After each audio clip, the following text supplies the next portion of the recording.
Bulletin में आज की तारीख है 13 सितंबर 2025 शनिवार।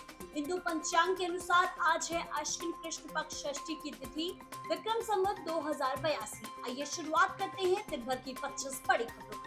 राहुल गांधी की वोट चोरी योजना का खुलासा, मेटा डाटा जांच में सामने आया म्यांमार से जुड़ा विदेशी कनेक्शन, चुनाव आयोग को बदनाम करने की थी साजिश। राहुल गांधी पर मद्रास हाई कोर्ट ने ठोका 1 लाख का जुर्माना, राहुल गांधी पर चलाया फेक वोट चोरी प्रोपेगेंडा का आरोप। हाई कोर्ट ने कहा 2024 चुनाव में वोट चोरी का कोई सबूत नहीं। पीएम मोदी की मणिपुर यात्रा पर राहुल गांधी बोले, लंबे समय से हो रही थी हिंसा, अच्छी बात है अब जा रहे हैं दौरे पर। हालांकि उन्होंने इस दौरान दोहराया वोट चोरी का मुद्दा। राजनीतिक दलों में बढ़ते भ्रष्टाचार पर सुप्रीम कोर्ट का बड़ा एक्शन, केंद्र को नोटिस भेज 4 महीनों में मांगा जवाब। सुप्रीम कोर्ट बोला, पूरे देश को साफ हवा का है हक, दिल्ली एनसीआर ही क्यों, देश भर में बैन होने चाहिए पटाखे। पीएम मोदी का मणिपुर में हिंसा के बाद पहला दौरा, मणिपुर को विकास के लिए दिए जाएंगे 8,500 करोड़ रुपए की परियोजना, पीएम मोदी ने किया ऐलान। प्रधानमंत्री कार्यालय के अनुसार शनिवार को प्रधानमंत्री नरेंद्र मोदी 13 से 15 सितंबर तक 5 राज्यों मिजोरम, मणिपुर, असम, पश्चिम बंगाल और बिहार का करेंगे दौरा और 71,850 करोड़ रुपए की परियोजनाओं का करेंगे उद्घाटन। मिजोरम के लिए खुशखबरी, प्रधानमंत्री नरेंद्र मोदी ने मिजोरम में दी रेल की सौगात, उन्होंने 3 एक्सप्रेस ट्रेनों को दिखाई हरी झंडी। आइजोल न पहुंच पाने पर आमजन से मांगी माफी। क्रूर थपेड़ों में जल गई लाखों मैन्युस्क्रिप्ट पर जो बची है वो इस बात की साक्षी है कि ज्ञान और विज्ञान पठन पाठन के लिए हमारे पूर्वजों की निष्ठा कितनी व्यापक थी। भारत की पांडुलिपि विरासत, बोले पीएम मोदी। भोपाल कॉलेज में लव जिहाद और दुष्कर्म का हुआ पर्दाफाश, पीड़ित छात्राओं के आरोपों के बाद आरोपियों के ठिकानों पर चला बुलडोजर।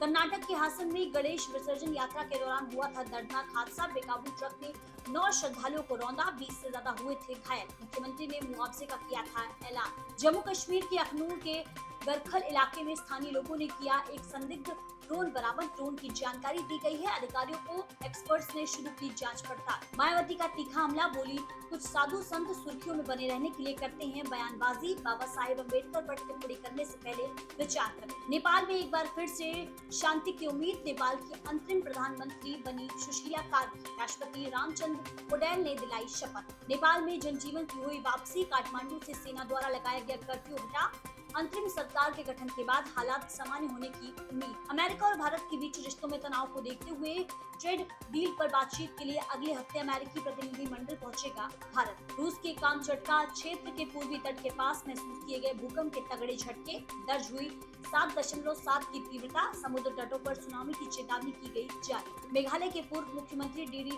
लपांग का 93 वर्ष की उम्र में हुआ निधन, 4 बार सीएम रह चुके थे लपांग।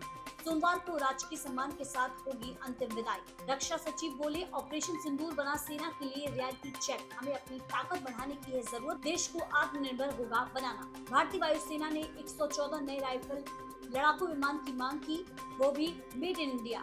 सरकार में चर्चा हुई शुरू।